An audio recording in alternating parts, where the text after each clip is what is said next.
pedestal ali.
Bem-aventuranças.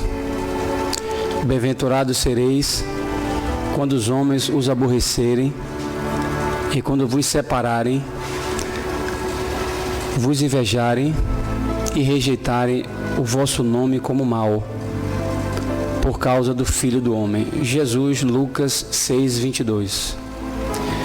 O problema das bem-aventuranças exige sérias reflexões antes de interpretado por questões líquidas nos bastidores do conhecimento.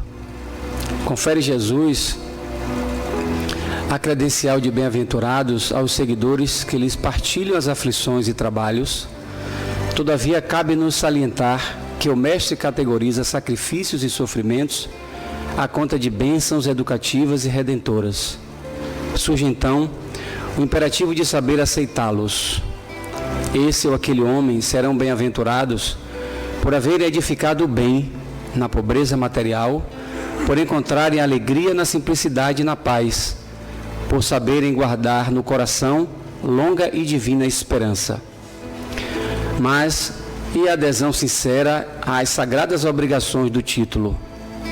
O mestre, na supervisão que lhes assinala os ensinamentos, reporta-se às bem-aventuranças eternas. Entretanto,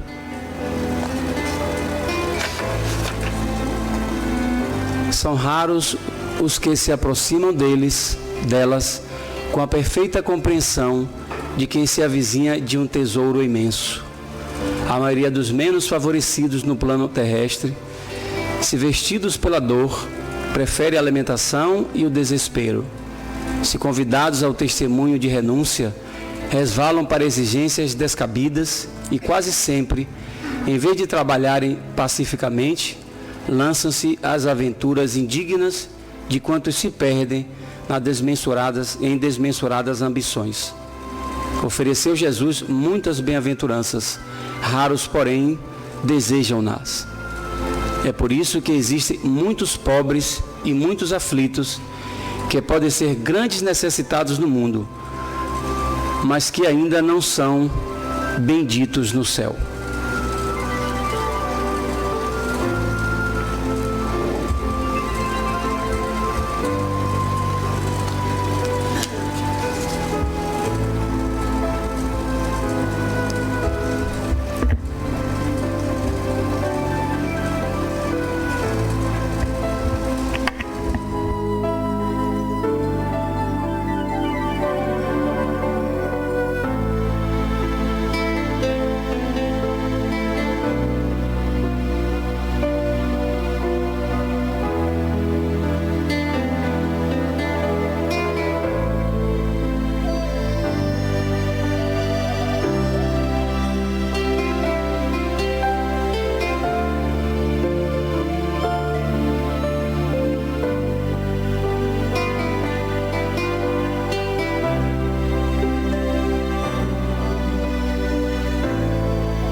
Amigo e Mestre Jesus, companheiros espirituais, fazemos a nossa pausa habitual, buscando aurir forças, concentrar as boas intenções, encontrar respostas às nossas perguntas e questões internas. Aqui é a tua casa, aqui estamos reunidos, suplicando a tua presença, a presença dos benfeitores espirituais, para que possamos em mais uma noite travar diálogos, entendimentos, reflexões a respeito de nós próprios e do mundo que vivemos. Abençoa o nosso irmão Albérico, que fará uso da palavra, que nossas almas possam estar abertas para as reflexões do que será dito e ser aplicado individualmente a cada um de nós.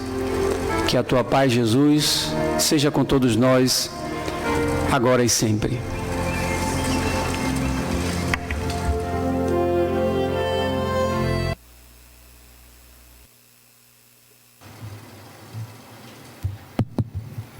Boa noite. O tema aperfeiçoar os relacionamentos nos conduz a uma introspecção. Em primeira instância, a gente já parte da premissa que, se é aperfeiçoar, nós vamos estar pensando em reforma, consertar, corrigir. O que é que nós estamos pretendendo com um tema como esse, nessa noite? Não é? Corrigir os relacionamentos. Naturalmente, eu pensava, nós podemos começar a nossa reflexão partindo de duas premissas. Uma, calcada até no pensamento que Luciano trouxe logo, ele evoca Jesus na prece de abertura, e me lembra um chamamento que é atribuído a ele lá do Novo Testamento, que está no Evangelho segundo o Espiritismo: reconciliar com o teu adversário enquanto é tempo. Reconciliar com o teu adversário significa fazer correção de rumo, corrigir coisas que nós vamos construindo no tempo e no espaço. Por outro lado, nós vamos para outra perspectiva, evocando o pensamento de Joana de Ângeles, que eu gosto sempre de trazer ele para nossas reflexões quando a gente está falando da questão pessoal, né? Da nossa individuação. Joana de Ângeles vai trazer com muita propriedade em uma de suas obras algo que marca muito na minha proposta de vida. Ela vai dizer: cuidado com as seduções que fazes na vida. Você conhece as pessoas, as conquista e depois você as descarta como se fosse um copo de água descartável. Eu acho esse pensamento de Joana de Ângeles, dá para a gente fazer um workshop, um seminário, né? E refletir bastante sobre isso e como nós estamos vivendo nossas vidas no caminhar na nossa trajetória evolutiva. Que nós podemos pegar esses dois pensamentos, né, do Cristo e de Joana, e estar, inclusive, trazendo para a nossa realidade, segundo duas perspectivas também. A perspectiva do ser existencial, o homem do aqui e agora, e a perspectiva do espírito, não é? Até porque nós professamos a tese, nós espíritas, de que nós estamos aqui, e alguém falava isso ainda agora de noite aqui na instituição, que nós estamos aqui nos reeducando, né? O educando. Parece que vai ter uma aula aí hoje sobre a reencarnação como processo educativo. Se nós estamos aqui nos educando, significa dizer que nós estamos aperfeiçoando nossas relações, em princípio e a priori, conosco mesmo, né? Nós vamos estar o tempo todo refletindo sobre esse outro que existe em nós e que quase sempre está nos chamando para dar uma parada no meio do caminho, parar na beira da estrada e sentar num pedaço de madeira ou numa pedra e refletir um pouco sobre como é que nós estamos andando na vida, não é? E aí eu trago para a nossa reflexão alguns questionamentos que eu vou deixar aí para a gente ir degustando. Quem vai aperfeiçoar relacionamento tem que estar pensando, por exemplo, sobre quais verdades estou vivendo a vida. Eu tenho trazido muito que as minhas verdades, muitas vezes, são nocivos até a mim próprio. Eu não posso esquecer que eu sou um homem egóico e que eu estou o tempo todo construindo premissas, verdades e que nem sempre correspondem à minha realidade ou à necessidade daquilo que eu preciso. Qual é a minha sombra e como eu posso torná-la conhecida? Aperfeiçoar o meu relacionamento comigo mesmo vai exigir que eu faça um mergulho no meu processo interno, descobrir lá no íntimo da minha alma quais são os aspectos sombrios que estão lá, que de vez em quando vão estar se manifestando no nível da consciência, e que vem e me toma minha consciência, e eu passo a atuar a partir daquele conteúdo que me tomou minha consciência, como se próprio fosse eu. E aí onde Carl Gustav Jung vai dizer que nós vamos estar atuando em nome do que ele chama de entidades, mas não é entidades como nós vimos, a entidade espírita. São entidades, são realidades que nós construímos durante a nossa trajetória evolutiva, não é? Então, eu costumo dizer também que a gente nasce, cresce, se torna adulto, e quase sempre a gente vai perceber, depois de algum tempo, que nós tivemos uma vida que possivelmente nós tivemos uma vida não bem vivida ou não vivida. E aí é onde vem a teoria da metanoia, a teoria da meia-idade. E quando em vez nós vamos estar sendo chamados, mas não é o outro que vai nos chamar, esse outro interior que existe em nós que vai nos chamar para fazer uma reflexão sobre o que é que nós deixamos para trás, não é? Então, não existe condições de eu me relacionar bem com o Luciano se eu não faço um trabalho de relacionamento comigo mesmo. Trazer para a consciência algo que está a me incomodar e trabalhar isso. Daqui mais a alguns dias, mais especificamente no dia 1º de julho, eu vou estar fazendo uma abertura de uma semana espírita e eu vou estar também falando disso. O tema da palestra é encontrar-se, conhecer-se, aceitar-se. Então, trabalhar os relacionamentos passa por eu fazer esse caminho de autoencontro e que nós vamos estar sendo chamados quase que todos os dias. Infelizmente, nós vamos continuar nessa retórica, sempre trazendo à tona para que a gente, inclusive, se desperte, porque a tomada de consciência no campo do relacionamento vai chamar também para esse lugar, não é? Nos dias de hoje, nós estamos sendo desafiados a fazer esse autoencontro. Quando é que nós vamos fazer isso?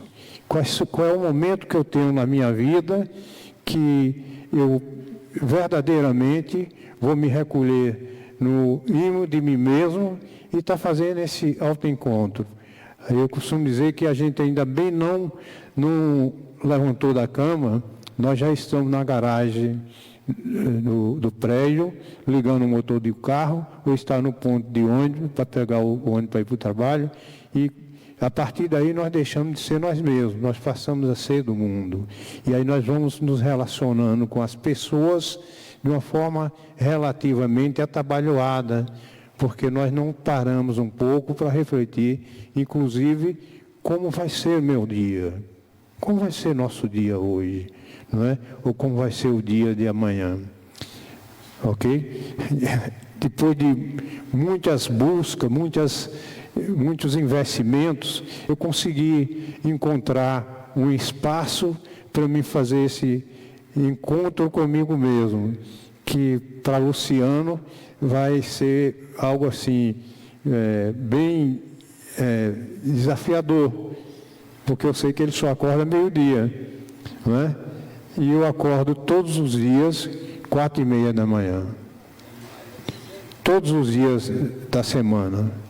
E de 4h30 a 4h45 eu faço meditação. Porque eu sei que a partir de 5 horas eu já deixei de ser eu mesmo e passei a ser o homem do mundo. Já começa com os cuidados com minha filha. A minha companheira, a minha esposa é como Luciano, gosta de um colchãozinho. Então, quem cuida do café da manhã, do arrumar Luana aos 14 anos e está acordando ela, porque às 6h10 o transporte está lá embaixo esperando ela para ir para a escola, sou eu. Então, nós já começamos nossa vida por esses caminhos todos de estar voltado para o mundo. E há uma necessidade da gente voltar para nós, para que a gente possa se estruturar e estar relativamente competente para se relacionar com esse mundo, né? E já começa conosco. Então, aí nós haveremos de fazer esse autoencontro, né? Vai exigir disciplina, né? Melhorar os relacionamentos passa por nós melhorarmos esse relacionamento conosco mesmo. Depois que eu faço esse autoencontro, eu vou fazer essa caminhada do autoconhecimento, né? E eu costumo dizer que até aí vai até tudo bem, né? Eu me encontrei e aí eu vou fazer um processo de me conhecer. O processo de autoconhecimento passa por um mergulho. Eu entrar em contato com a minha realidade íntima e verdadeiramente identificar quem é esse Albérico, né? Alguém dizia aqui agora à noite na recepção, ele está com 70 anos. A colega disse, e aí, compadre, como é que estão as coisas? Uma amiga nossa que já de 20 e tantos anos aqui no Joana, ou 30 anos, como é que estão as coisas? Você quer que eu conte? Se você quer que eu conte, nós vamos ter que dormir aqui no centro. E aí Thaís veio e disse, porque o homem tem 70 anos, isso deve ter história, né? Então, como é que está os meus 70 anos? Né? Daqui mais alguns meses eu completo 71. Como é que está os meus 70 anos? O que é viver 70 anos dentro de uma realidade como a minha? Né? Qual é a minha história? Como é que eu desenvolvi esse processo meu de vida, passando desses 70 anos, 53 dentro do Espiritismo. 53 anos no Espiritismo. Essa doutrina que me leva o tempo todo a estar refletindo sobre mim mesmo e desvestindo o homem velho que o Cristo trouxe e surgindo um novo homem a cada momento. Não é? Então, o autoconhecimento vai levar a gente a entrar em contato com essa realidade e nós vamos descobrir que existe um outro, está lá guardadinho, lá naquilo que Jung veio chamar de sombra, né? Os nossos aspectos sombrios. E aí eu descobri algo muito interessante. Durante um bom tempo eu acalentei a ideia que a minha sombra só tinha coisa ruim, coisa negativa. E me surpreendi que eu descobri que eu sou um cara bom. Tem muita coisa boa em mim.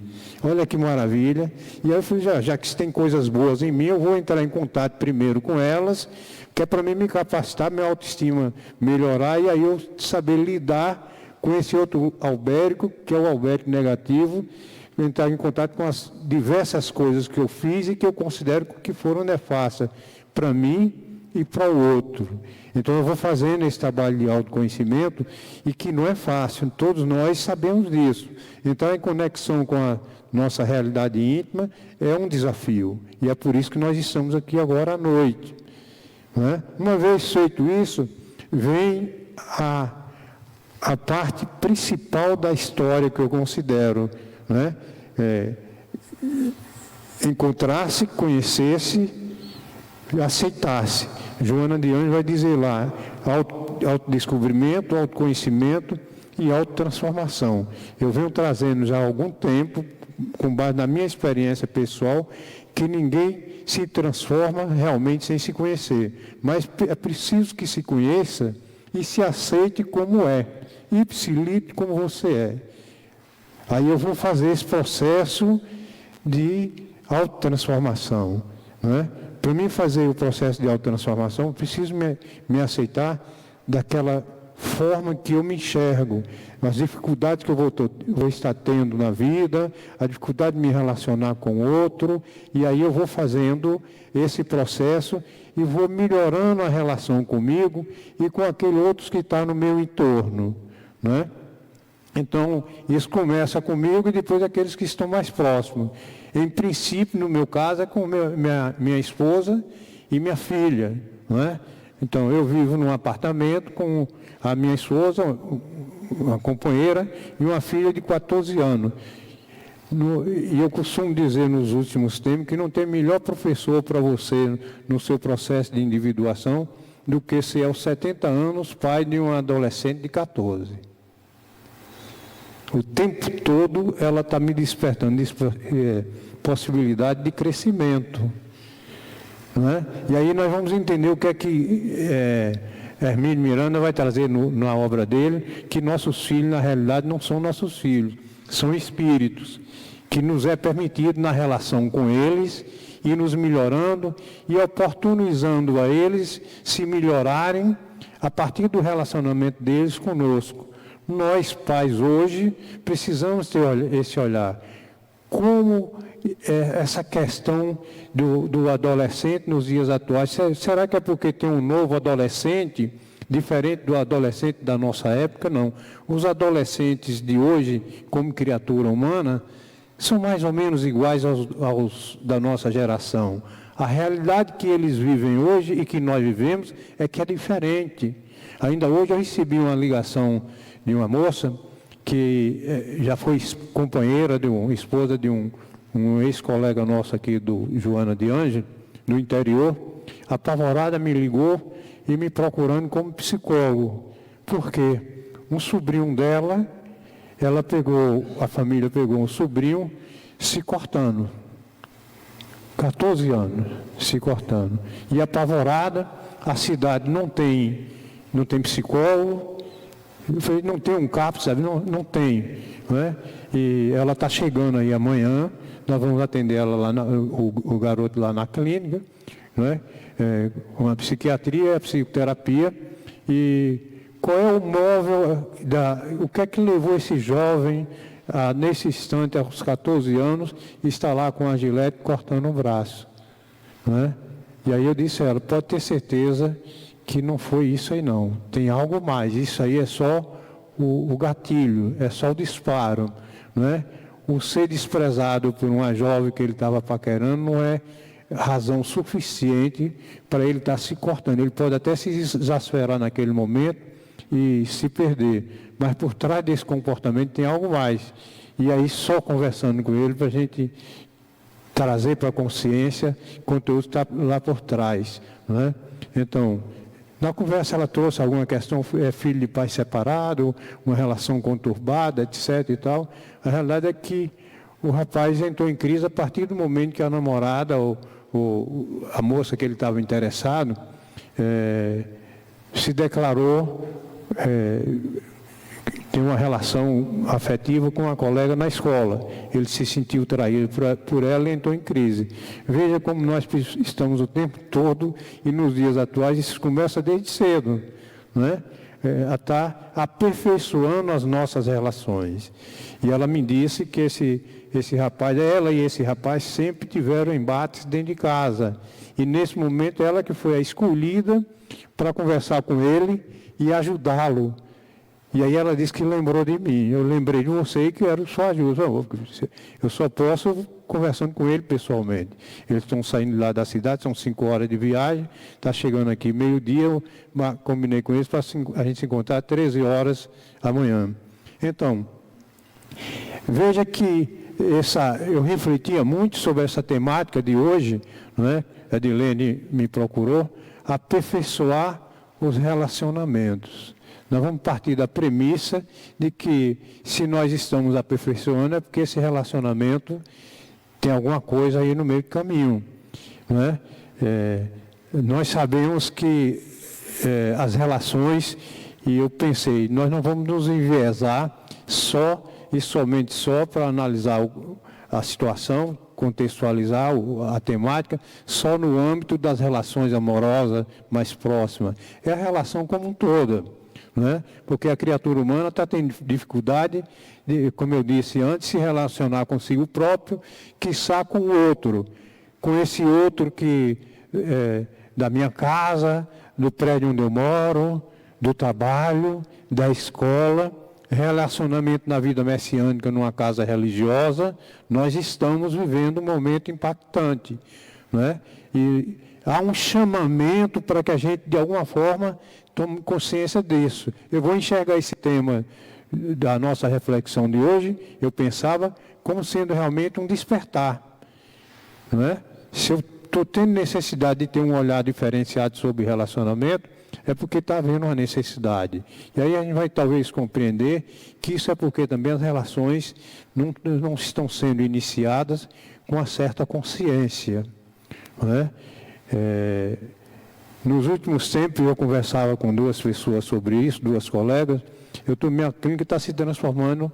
Eu nunca imaginava que nem comentei com você isso ainda, mas eu não imaginava que eu ia me enviesar na psicologia como analista, que eu não me vejo como terapeuta de casal, como analista eu me auto-intitulo consultor de casal, porque de cada paciente que chega na minha clínica, que traz uma queixa de dificuldade na relação conjugal, naturalmente eu passo a atender marido e mulher, né? E aí a gente vai percebendo que a cada sessão aquele casal vai diluindo aqueles conteúdos, aquelas fantasias que criaram de um relacionamento, de uma relação idealizada, e que quando vão estar juntos, vão morar juntos, vai viver a vida real, cai a ficha. E aí vem um detalhe que é interessante para nós refletirmos nessa temática, que é o grande vilão das relações. E eu já trouxe, inclusive, um seminário aqui na casa, alguns anos atrás, não é? A arte de lidar com o diferente nas relações interpessoais, não é? Aí nós vamos nos enviesar não só para relações interpessoais, como também intrapessoal. Nós vamos ter que estar nos transformando em verdadeiros artistas, não é? E um vai dizer que a nossa mente é criativa. Eu tenho que hoje estar desenvolvendo processos para que eu possa me relacionar melhor com o outro e fazer com que essa relação, de alguma forma, seja, se não absolutamente, mas relativamente duradoura. Alguns anos atrás, um espírito me disse que eu tinha que me ater a uma certa situação. E aí eu questionei ele e ele disse, não, mas é por aí mesmo. Reflita, olha para você mesmo e para ver como você está se conduzindo e perceba que você está andando na contramão da história. Por quê? Ele me dizia que eu tinha uma capacidade muito grande de atrair pessoas para o meu meio. Ele disse que eu era um homem magnético, mas eu não era competente para manter essas pessoas muito tempo ao meu lado. É interessante isso, né? Você atrai as pessoas, mas essas pessoas não ficam muito tempo do seu lado. Elas vão se afastando ou você se afasta delas. E aí eu procurei saber dele por que isso acontecia. E ele me disse, porque você está se exigindo acima daquilo que você pode dar, e aquilo que sobe no seu grau de exigência, você acaba passando para as pessoas. E aí você quer que as pessoas vivam no mesmo ritmo que você. Será que a gente faz isso mesmo? Será que nós estamos no dia a dia nos exigindo acima daquilo que nós podemos dar para nós e, por consequência, a gente termina exigindo do outro, particularmente dos nossos filhos? Eu conversava com uma jovem hoje de 23 anos de idade e ela me dizia, Alberto, muito obrigado. Eu disse, por quê? Porque você me ajudou a me descobrir. E eu já estou com viagem marcada, eu vou morar em Miami. Dessa vez eu vou mesmo. E eu pretendo ficar um bom tempo lá, até eu aprender a viver distante da minha mãe. Essa moça, ela é devorada por uma mãe complexada que, como ela mesmo disse, eu nunca peguei um ônibus, nunca saí sozinha, não isso, não aquilo, eu preciso fazer isso para mim entrar em contato com a minha interesse, com a minha autoconfiança. 23 anos de idade. E eu achei aquilo interessante, né? Os avós dando suporte para ela. Então, É como se você estivesse vendo na sua frente um pássaro que foi criado numa gaiola e que de repente você abriu a gaiola para alguma coisa e ele sai voando. E interessante que ela me disse, há uma probabilidade de, ao chegar lá, dar tudo errado. Mas se der, eu ainda vou insistir, porque eu sou de insistir. E se porventura não der condição de eu ir em frente, eu volto para casa. Afinal de contas, eu tenho uma família. Eu só vou fazer uma tentativa de libertação. E eu pensava, eu vou fazer uma palestra daqui a pouco, que vai nortear mais ou menos por aí. Não é? O que é que ela está falando?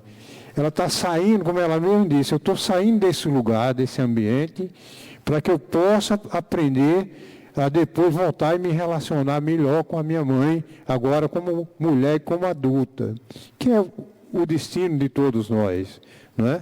Então, como é que nós vamos fazendo isso? E para nós espíritas, que já desenvolvemos uma crença, inclusive, de multiplicidade de vida, etc. e tal, isso fica mais fácil até. Aí eu vou perguntar, qual é o meu mito? Eu gosto sempre de nos provocar nesse sentido. Qual é o meu mito? Ademar Novaes tem um livro que eu acho ele maravilhoso, Mito Pessoal e Destino Humano. Eu preciso descobrir qual é a minha missão no mundo. Porque se eu não descobrir qual é a minha missão no mundo, eu vou ter dificuldade de viver a vida. Portanto, eu vou ter dificuldade de me relacionar comigo e com o outro. Quais são os meus pontos espirituais de referência? Eu sou espírito, não é? Estou espírita, eu estou psicólogo, eu estou isso, eu estou aquilo. Quais são os meus pontos? Qual é o meu mito? Por onde é que eu vou? Quais as facetas da minha vida que eu vou estar dando atenção primeira? Não é? Não estou fazendo as coisas de forma atabalhoada. Qual é a minha obrigação com o mundo? Não é? Eu estou no mundo. Qual é o meu papel no mundo? Não é? Eu estou espírita, eu sou espírito. Será que eu tenho que estar aqui? Eu acabei de dizer a vocês que eu tenho 50, agora em setembro, o 8 de setembro, completa 53 anos que eu pisei nos pés no centro espírita. Será que eu cheguei no centro espírita só para receber? O que é que eu estou dando de volta para a natureza? Ok? Mas o que é a morte? E o que importa ao fim? Não é? Essas reflexões são nossas. Até bem pouco tempo, eu vivi uma experiência luminosa nesse sentido. Não é? Mais especificamente, no dia 9 de março, eu passei por uma experiência maravilhosa. Meus filhos, minha família ficaram apavorados. E eu disse para eles, principalmente meu filho, o que o médico está tirando é só uma parte do meu corpo físico, mas o espírito continua o mesmo, não é? Então eu sou espírita e eu acredito na vida do espírito ocupando o corpo físico. Chego aos 70 anos e recebo de presente a retirada de um rim, não é? Então, que significado tem isso para mim nesse momento? Ok? Então, o pessoal ficou apavorado, etc. E o médico disse, não se preocupe não, porque ele chegou para as enfermeiras lá no São Rafael, disse, não se preocupe não, porque ele é espírita, é por isso que ele está desse jeito aí, brincando na mesa de cirurgia. Quando foi mais tarde, depois de 2 horas lá de cirurgia, eu estava já batendo papo com o pessoal lá na CTI, etc. E estou aqui, lindo e maravilhoso, batendo papo com vocês. E eu sei que a partir de agora, a partir daquele momento, os cuidados comigo mesmo aumentaram. E é interessante como a diversidade física me levou a me conectar com o espírito que eu sou de uma forma mais saudável e mais amena. Como eu passei a me amar mais, a minha autoestima ficou altamente trabalhada, porque é uma faceta da vida. Bom, pode ser que a qualquer momento, eu fiz uma citoscopia há 2 semanas atrás, os médicos não perceberam mais nada, mas eu tenho que ser acompanhado. Pode ser que a qualquer momento o médico chega para mim e me diz, olha, vai ter que tirar o outro rim. Pode viver sem os 2 rins? Não, tem que fazer um transplante. Mas é só o corpo físico, é só uma parte de mim, né? Desse instrumento que me satisfaz. Então, a partir daí nós vamos percebendo que a vida do espírito na matéria não se circunscreve muito que exclusivamente nas questões dos relacionamentos interpessoais. Vai muito mais pela questão da intrapessoal. Como eu estou me enxergando, como eu estou me vendo e como é que eu estou me conduzindo no cuidado comigo mesmo. Não é? Então, e aí a gente vai percebendo nessa dinâmica que aquelas verdades que nós aprendemos no social, não é? Aprendemos com o papai, com a mamãe, eles nos passou aquilo que eles também aprenderam e sabiam dar, não é? Sem essa de estar aqui culpando nossos pais por isso ou por aquilo, até porque eu costumo dizer para meus pacientes, mas você aceitou, né? Você foi, no mínimo, conivente. Seu pai ou sua mãe disse para você fazer isso ou aquilo, ou não fazer isso ou aquilo, mas você também tem um paciente que chegou a me dizer, você está doido? Se eu vou contra ela, retira a mesada, retira a escola, retira isso, retira aquilo. Então tem um jogo, não é? E aí você vai percebendo que a vida é assim mesmo, só que a gente tem que lidar com isso de forma consciente, não é? A grande proposta da vida do espírito na encarnação passa por a gente estar o tempo todo fazendo empreendimentos conscientes na nossa vida, não é? Reservando, fazer tudo que a vida encarnatória nos propicia, esse período nosso agora é um período maravilhoso. A cidade ficou vazia, as pessoas viajaram, foram festejar o São João, cada um da sua forma, etc. E tal. Tem aqueles que saem do limite, etc., mas aproveitar o feriado e passar o São João, principalmente no São João que vai passar o São João com a família, etc., também faz parte da vida do espírito na encarnação. O que nós vamos ter que tomar cuidado é com os exageros. Nós temos uma tendência de ir muito para as pontas, né? Para os opostos. O Jung vai trazer isso. A gente tem uma dificuldade muito grande de ficar naquele limiar da impermanência, no meio. Né? Ou eu sou certinho, todo formatado, ou então eu saio para o desregramento. Mas um paciente meu me dizia hoje, ele foi para a minha terra, e eu disse a ele, você passou na porta da casa que eu nasci. É mesmo, seu Alberto? Pois é, você foi para o Capão, você deve ter ido, você passou pela Rua da Ponte, ele foi. Então, quando você chega, depois que você passa a ponte, ele disse, tem um posto de gasolina e depois tem uma casa. Foi naquela casa que eu nasci há 70 anos atrás. Mas, seu Alberto, você podia ter me avisado que eu não tinha nem gastado dinheiro com pousada. Foi o problema que a casa lá está cheia de gente. Né? Mas, assim, a experiência dele me reportou a minha experiência pessoal de lá da cidade de Palmeiras, da Chapada Diamantina, lá de Capão. E, assim, ele, como ele mesmo disse, cada viagem dessa que eu faço com a minha mulher e meu filho, eu volto um outro homem. É um senhor de 53 anos de idade. Né? Eu volto renovado. Né? Me deu forças, porque domingo eu já estou com ela e minha sogra e meu pai na corrida que vai ter, na caminhada que vai ter em Piatã. É o espírito o tempo todo buscando esse processo de interação consigo próprio. Uma caminhada pela manhã, um domingo de manhã, propicia algum processo nesse indivíduo, ele está fazendo uma autorreflexão. Eu costumo dizer para meus pacientes que não tem melhor processo terapêutico do que fazer caminhada matinal pelo menos 3 vezes na semana, um dia sim, outro não. E aí tem paciente que diz, eu vou falar para minha amiga para ver se ela diz, epa, de jeito nenhum. Mas por que não, seu Alberto? Imagine 2 pessoas, você está indo fazer caminhadas terapêuticas. Se você vai fazer caminhada com alguém do seu lado, ixi, se for com a minha vizinha que eu pensei que chamar, eu já sei o que o senhor está dizendo. Nós vamos ficar a caminhada toda na orla falando da vida dos outros. Pois é. Tem que fazer esse trabalho pessoal, né?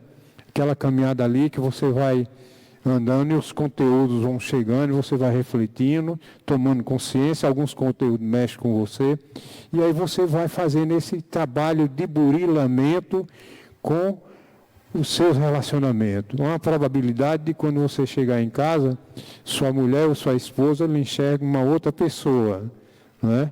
Você se torna uma pessoa mais serena, mais amena, mais silenciosa, e vai fazendo esse caminho de autotransformação. Para nós espíritas, eu costumo insistir nisso, para nós espíritas, isso é um desafio, porque o espiritismo está nos conduzindo o tempo todo para esse caminho, não é? Não é desprezar o outro, muito pelo contrário, é eu entrar em conexão com a minha vida íntima para que eu me capacite a me relacionar melhor com esse outro que está no meu entorno. Aí eu vou compreender o que é que Carl Gustav Jung quis trazer com o processo de individuação. Aí as pessoas chegam para mim e dizem, mas isso não é egoísmo, não, Alberto, de jeito nenhum. Isso é cuidar de si. O egoísmo que você traz. O egoísmo é nocivo quando você quer tudo para você e nada para os outros. Mas quando você é egoísta, preservando a sua integridade interna, a sua integridade pessoal, isso é muito construtivo, não é? E vai dizer que a grande premissa da individuação é você desenvolver a capacidade de viver com o outro, como nós estamos vivendo aqui, nos apropriar dos conteúdos que o outro traz na relação, trabalhar esses conteúdos, mas não deixar que os conteúdos do outro me conduza a minha vida. Todo mundo é importante para mim na minha vida. Eu sou muito importante para as pessoas, mas cada um tem que se conduzir segundo seus valores. São valores certos? Está adequado? Será que é isso mesmo? Não importa, eu estou no caminho. Emmanuel vai dizer que o único determinismo que existe para o espírito humano é a evolução, não é? Mas ele vai dizer que essa evolução está paralelamente relacionada com a evolução do espírito, que é ética e moral, e com a evolução do conhecimento. Ele vai dizer que, infelizmente, o homem na vida material se desenvolveu muito no nível do conhecimento, do intelecto, da tecnologia, etc. Mas as questões de ética e de moral ainda estão andando a passos curtos. E nós vamos fazer reverter isso na medida em que a gente vai fazendo esse caminho de volta. Nós fomos para o mundo e hoje é um chamado para que a gente venha, volte para nós. Nós até nos relacionamos muito bem com as pessoas, nós temos lá nossas querelas, afinal de contas nós somos espíritos, estamos no caminho, somos aprendizes. Quem de nós pode se colocar num lugar de deuses, né? De forma absoluta? Então, há um chamamento, trabalhar o relacionamento, é você trabalhar, por exemplo, a humildade, mas não é ser humilde e piegas com o outro, é a humildade consigo próprio. Desenvolver processo que leva você a um silêncio interior. Quantas vezes as pessoas me dizem coisas que me enfurecem, que me tiram do prumo, e aí eu respiro fundo, não é? Relaxo. Ontem à noite mesmo minha filha deu risada e disse, com isso daí não tem jeito. Você vai morrer dura. Ela estava falando com a mãe. E a mãe começou lá a me chamar a atenção sobre algumas questões, e quando eu vi que estava saindo da linha, eu usei meu mantra. É o mantra para manter a relação sempre boa. Se vocês quiserem, copia para vocês. Toda vez que seu parceiro vir para cima de você, cante quanta luz nesse ambiente. No início ele vai achar que você vai estar pirraçando, mas depois ele ou ela pode até lhe acompanhar. Aí vai ficar os dois cantando a música e fica tudo bem na relação, não é?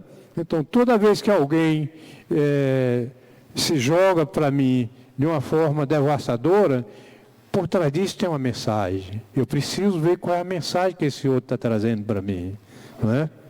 Não é? Então, há um faltante, o que está faltando nessa pessoa? O que é que falta em mim que eu estou buscando no outro com a linguagem que eu aprendi? Não é? Tem pessoas que têm dificuldade de pedir as coisas. Não é? Tem pessoas que têm dificuldade de reconhecer que ainda não conseguem fazer a diferença. O que é que nós vamos fazer com isso? Não é? O que é que eu posso estar fazendo para compreender que o outro que está por trás desse indivíduo que está ao meu lado, também é alguém que tem uma história como eu tenho. Me parece que a primeira coisa que nós podemos estar pensando é: quem é esse outro com o qual eu convivo? Ok? Quem é esse outro ou quem é essa outra? Eu já disse aqui no Joana que de vez em quando eu me pego lá em casa, no corredor do apartamento. Eu acordo cedo e nosso quarto fica aqui, o quarto da minha filha fica aqui, e eu estou para lá e para cá, e de vez em quando eu chego, está as duas lá dormindo. Aí eu fico em pé me perguntando: quem é essa criatura que passou a noite toda dormindo comigo? Quem sou eu na vida dela? Ok? E aí eu vou fazer esse mesmo processo com a minha filha. Quem é esse espírito voluntarioso, que aos 14 anos já disse para que veio para a Terra? Quem é ele? E qual é a história que eu tenho com ele? Porque ninguém é pai de ninguém por acaso. Né? Quem é esse espírito? O que é que eu tenho que aprender com ele? Sem aquela coisa coisa de resgatar karma pesado, não é isso não. Isso já saiu de moda. Né? O relacionamento é para a gente buscar viver de uma forma saudável, né? Da melhor maneira que nós vamos poder viver, cada um da sua forma particular. E aí a gente vai fazendo a diferença, a gente vai perceber que de repente aquilo que surgia para nós de uma forma tão angustiante, tão devastadora, vai perdendo um pouco o peso, vai perdendo o valor. Né? Eu vi dois senhores hoje discutindo na rua, e um estava bastante agressivo. E aí veio um jovem, aparentando uns 22 anos por aí, e entrou entre os dois para apartar a briga, e quanto mais o jovem entrava, mais um deles ficava mais enfurecido, porque é mais forte, etc. e tal. E eu pensei: se um desses caras estiver armado aí, o que é que vai acontecer aqui agora? Né? Porque os dois não saíram da consciência. Né?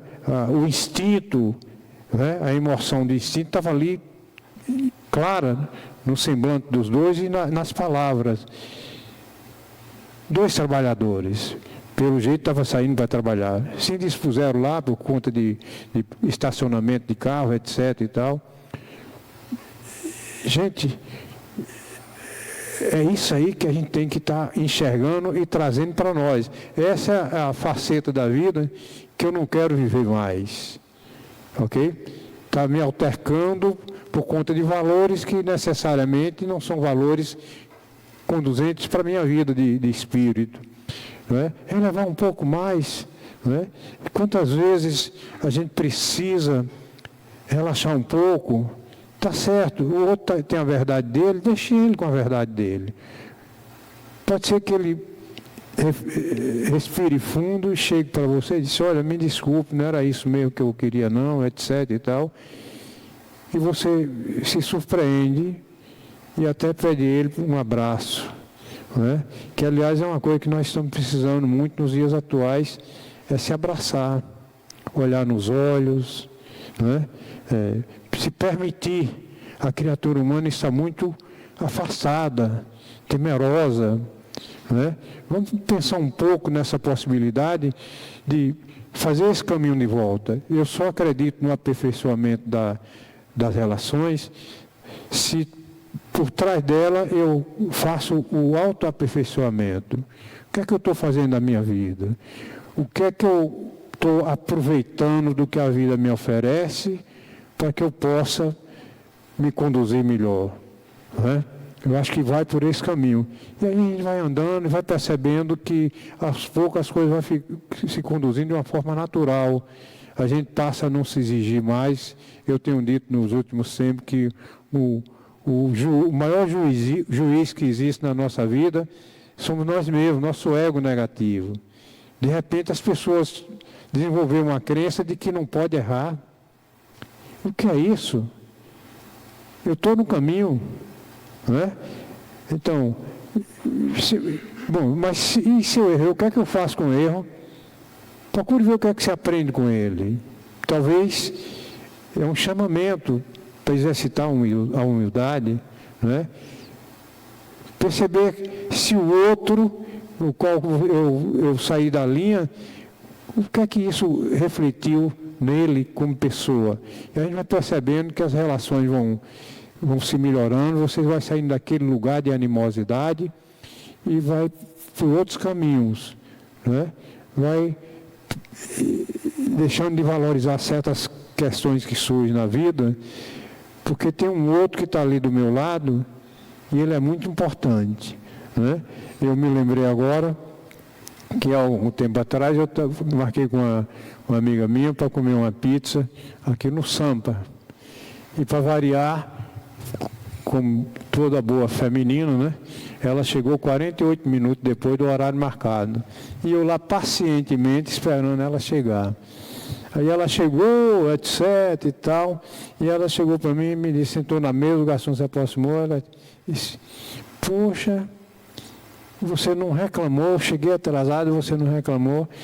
Aí eu disse, não pense que eu não reclamei porque eu não me aborreci não, que eu me aborreci. 48 minutos aqui esperando, eu tive que fazer um trabalho pessoal, mas ainda bem que teve um motivo para mim trabalhar minha paciência. Ela disse, o que foi? Aquele casal lá, ó, não olha de vez não, vira um pouco, você vai ver. Ela olhou, disse, mas você não tem jeito? Pois é, tem 42 minutos que aquele casal está sentado na mesa, os dois no celular. O garçom já esteve lá 2 vezes para perguntar o que é que eles queriam e eles não se deram conta, né? De repente a gente percebe que a gente está vivendo um outro mundo e que esse outro que é objeto das nossas relações está deixando de existir. Você vai para a psicanálise vai dizer que nós temos aí do lado um parceiro borrado. Parceiro borrado. Tem uma imagem borrada de alguém que está do seu lado, né? Ali no restaurante, sai de casa para ir para o restaurante, comer uma pizza, e chega lá, os dois ficam 42 minutos no celular, 2 garçons em momentos diferentes, chegou e não conseguiu atender eles, porque eles não se deram conta, né? Então a gente precisa estar refletindo sobre isso. O que é que nós estamos fazendo nas nossas vidas? O que é que nós estamos fazendo para que nossas vidas sejam mais salutar, mais coerente, inclusive com o propósito do Espírito que nós somos?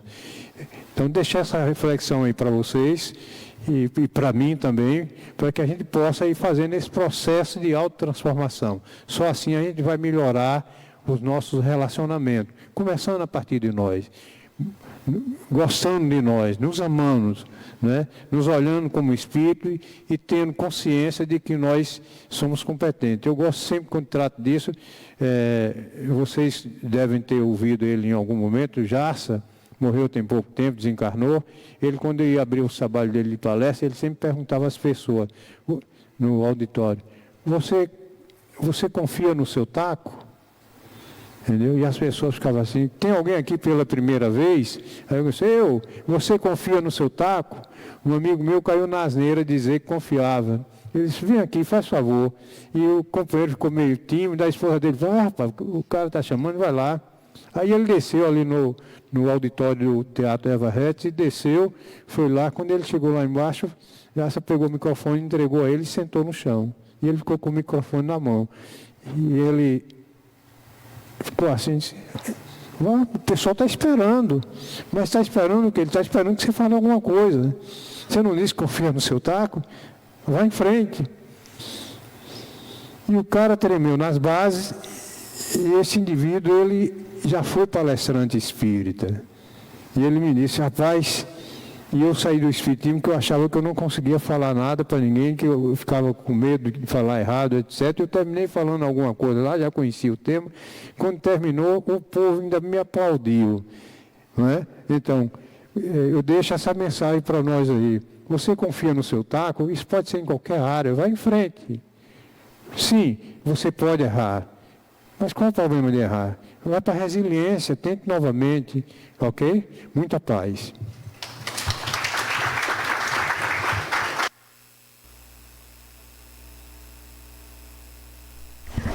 Obrigado, Albérico. Vamos ao sorteio do livro.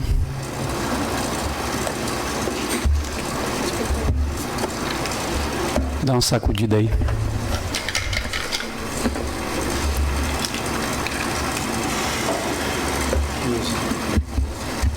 Número 15. Número 15, Edson Almeida. Pega aí, Albérico.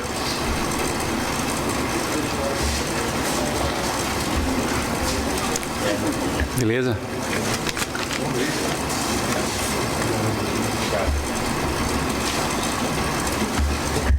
Bom, hoje nós temos um único aviso que é sobre o encontro de diálogos espirituais que vai ser no dia 13 de julho. Com Adenauer Novaes, o livro vai ser Felicidade Sem Culpa, onde ele se submete a perguntas que são feitas por um grupo de estudiosos aqui do centro. Ele responde perguntas referentes a cada livro dele. Dessa vez vai ser o livro Felicidade Sem Culpa. É um encontro muito saudável, muito bacana, né? As pessoas vão poder fazer pergunta também ao vivo e a gente tem perguntas também pela internet. Então, quem puder vir no dia 13 de julho, compareça que vai ser muito legal. E vamos orar.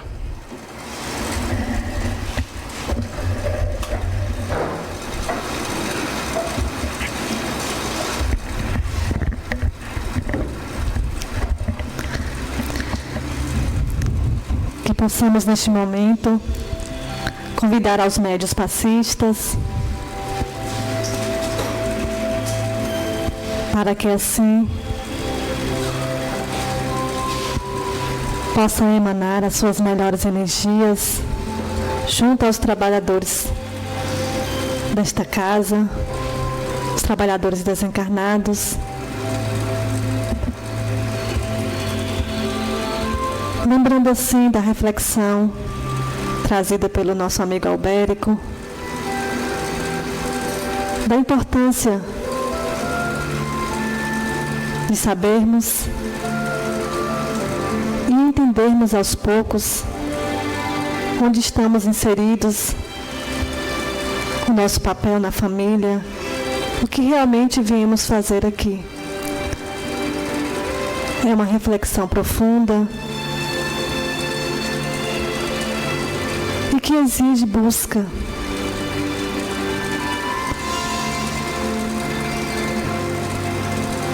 Mas, acima de tudo, conscientizarmos que somos humanos e que estamos aqui para experienciar os acertos para alguns que acham que erros, os erros para outros que acham que acertos. Mas estamos e devemos agradecer. Silenciamos um pouco, sentindo assim essa energia de luz, de amor, que o nosso Mestre Jesus veio trazer à humanidade.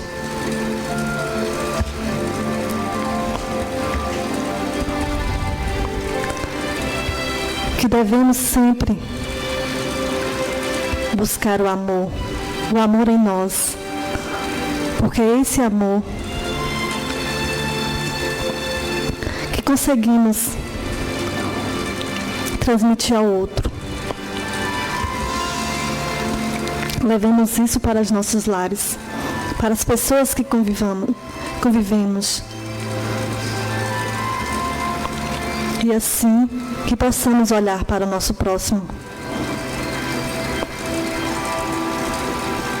com o sentimento que a cada dia nós sabemos e temos a certeza que temos.